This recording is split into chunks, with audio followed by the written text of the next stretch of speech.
Money investors that buy labor, given that there's no limit to how much they can buy of other men's labor, how much they can accumulate, how much inequality, that's all given now. And so he comes along, and what his big idea is, and again, it's just introduced in parentheses, en passant. You know, when people put out the goods for sale and others, you know, the supply, and other people buy them with the demand and so forth, how do we have supply equaling demand or demand equaling supply? How can they come into equilibrium? And that is one of the central notions of economics, is how do they come into equilibrium?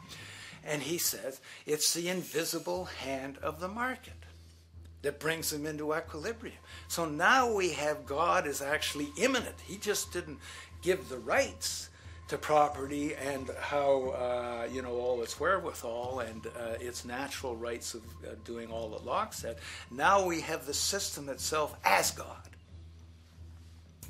In fact, Smith says, when he talks, and you'll never find this quote again, you have to read the whole of the Inquiry into the Wealth of Nations. He says, the scantiness of subsistence sets limits to the reproduction of the poor, and that nature can deal with this in no other way than elimination of their children.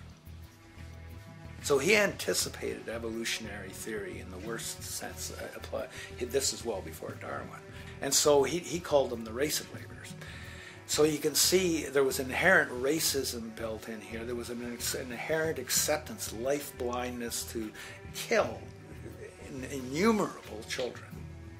And he thought, well, that's the invisible hand making supply meet demand and demand meet supply. So see how wise God is.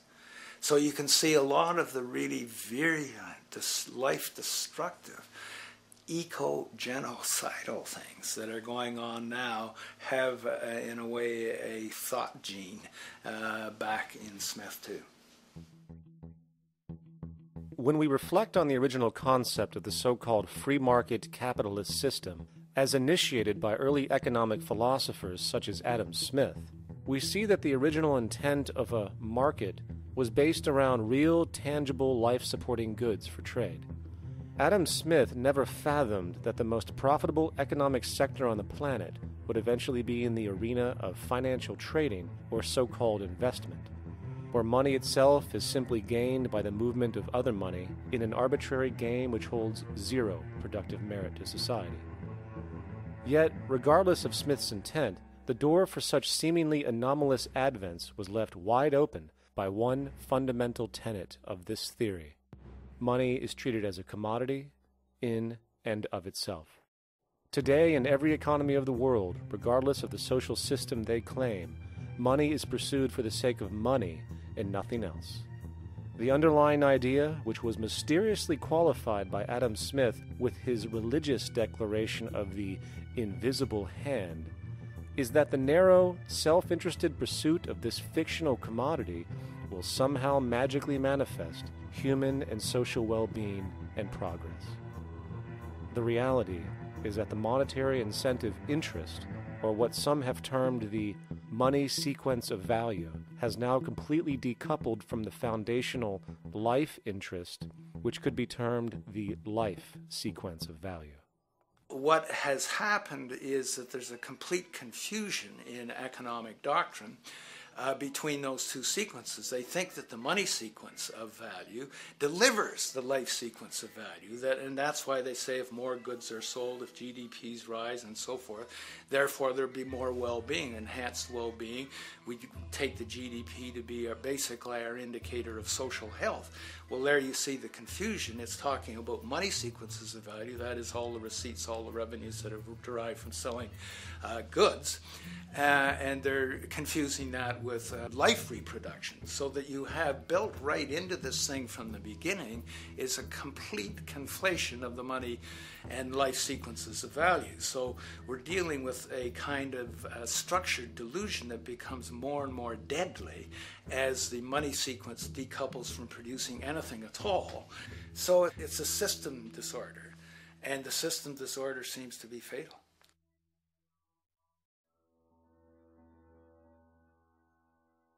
In society today, you seldom hear anyone speak of the progress of their country or society in terms of their physical well-being, state of happiness, trust, or social stability.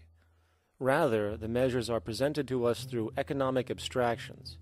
We have the gross domestic product, the consumer price index, the value of the stock market, rates of inflation, and so on. But does this tell us anything of real value as to the quality of people's lives? No, all these measures have to do with the money sequence itself and nothing more. For example, the gross domestic product of a country is a measure of the value of goods and services sold.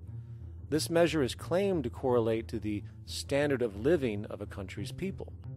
In the United States, healthcare accounted for over 17% of GDP in 2009, amounting to over $2.5 trillion spent, hence creating a positive effect on this economic measure.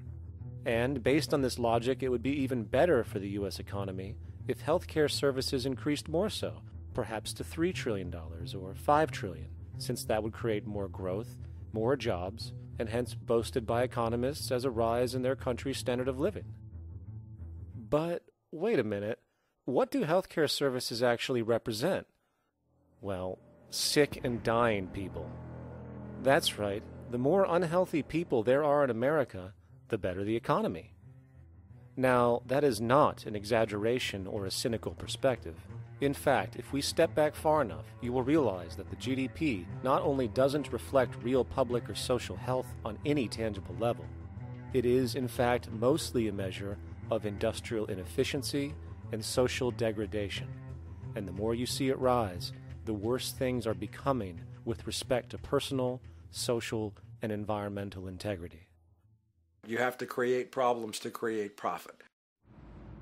There is no profit under the current paradigm in saving lives, putting balance on this planet, having justice and peace or anything else. There's just no profit there. There's an old saying, pass a law, create a business, whether you're creating a business for a lawyer or whatever. So, crime does create business, just like destruction creates business in Haiti. We have now roughly 2 million people incarcerated in this country, and of those, many of them are in prisons run by private corporations, Corrections Corporation of America, Wackenhut, who trade their stock on Wall Street based upon how many people are in jail. Now, that's sickness, but that is a reflection of what this economic paradigm calls for. So what exactly does this economic paradigm call for? What is it that keeps our economic system going? Consumption. Or more accurately, cyclical consumption. When we break down the foundation of classic market economics, we are left with a pattern of monetary exchange that simply cannot be allowed to stop or even substantially slowed, if the society as we know it is to remain operational. There are three main actors on the economic stage: the employee, the employer, and the consumer. The employee sells labor to the employer for income. The employer sells its production services and hence goods to the consumer for income. And the consumer, of course, is simply another role of the employer and employee, spending back into the system to enable the cyclical consumption to continue. In other words, the global market system is based on the assumption that there will always be enough product demand in society to move enough money around at a rate which can keep the consumption process going. And the faster the rate of consumption, the more so-called economic growth is assumed, and so the machine goes. But hold on, I thought an economy was meant to, economize? Doesn't the very term have to do with preservation and efficiency and a reduction of waste? So how does our system, which demands consumption and the more the better, efficiently preserve or economize at all? Well, it doesn't. The intent of the market system is, in fact, the exact opposite of what a real economy is supposed to do, which is efficiently and conservatively orient the materials for production and distribution of life-supporting goods. We live on a finite planet with finite resources, where, for example, the oil we utilize took millions of years to develop, where the minerals we use took billions of years to develop. So, having a system that deliberately promotes the acceleration of consumption for the sake of so-called economic growth is pure ecocidal insanity. Absence of waste, that's what efficiency is. Absence of waste. This system is more wasteful than all the other existing systems in the history of the planet. Every level of life organization and life system is in a state of crisis and challenge and decay or collapse. No peer-reviewed journal in the last 30 years will tell you anything different. That is that every life system is in decline, as well as social programs, as well as our water access. Try to name any means of life that isn't threatened and in danger. You can't. There really isn't one, and that's very, very despairing.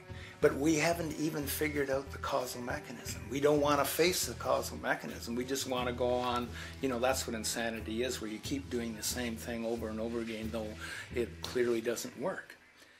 So you're really dealing with not an economic system, but I would go so far as to say an anti-economic system. There's an old saying that the competitive market model seeks to create the best possible goods at the lowest possible prices. This statement is essentially the incentive concept, which justifies market competition based on the assumption that the result is the production of higher quality goods.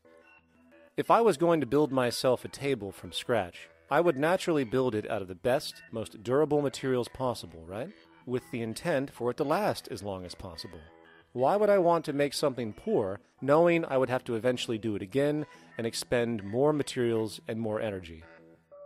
Well, as rational as that may seem in the physical world, when it comes to the market world, it is not only explicitly irrational, it is not even an option.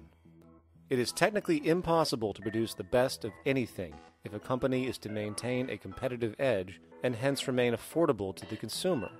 Literally everything created and set for sale in the global economy is immediately inferior the moment it is produced, for it is a mathematical impossibility to make the most scientifically advanced, efficient, and strategically sustainable products. This is due to the fact that the market system requires that cost efficiency, or the need to reduce expenses, exist at every stage of production, from the cost of labor to the cost of materials and packaging, and so on. This competitive strategy, of course, is to make sure the public buys their goods rather than from a competing producer, which is doing the exact same thing to also make their goods both competitive and affordable. This immutably wasteful consequence of the system could be termed intrinsic obsolescence. However, this is only one part of a larger problem. A fundamental governing principle of market economics, one that you will not find in any textbook, by the way, is the following. Nothing produced can be allowed to maintain a lifespan longer than what can be endured in order to continue cyclical consumption. In other words, it is critical that stuff break down, fail, and expire within a certain amount of time. This is termed planned obsolescence. Planned obsolescence is the backbone of the underlying market strategy of every goods-producing corporation in existence. While very few, of course, would admit to such a strategy outright, what they do is mask it within the intrinsic obsolescence phenomenon just discussed, while often ignoring or even suppressing new advents in technology which might create a more sustainable, durable good. So, if it wasn't wasteful enough that the system inherently cannot allow the most durable and efficient goods to be produced, planned obsolescence deliberately recognizes that the longer any good is in operation, the worse it is for sustaining cyclical consumption and hence the market system itself. In other words, product sustainability is actually inverse to economic growth, and hence there is a direct, reinforced incentive to make sure lifespans are short of any given good produced. And in fact, the system cannot operate any other way. One glance at the sea of landfills now spreading across the world show the obsolescence reality. There are now billions of cheaply made cell phones, computers, and other technology, each full of precious, difficult-to-mine materials such as gold, coltan, copper, now rotting in vast piles, usually due to the mere malfunction or obsolescence of small parts, which, in a conservative society, could likely be fixed or updated, and the life of the good extended. Unfortunately, as efficient as that may seem in our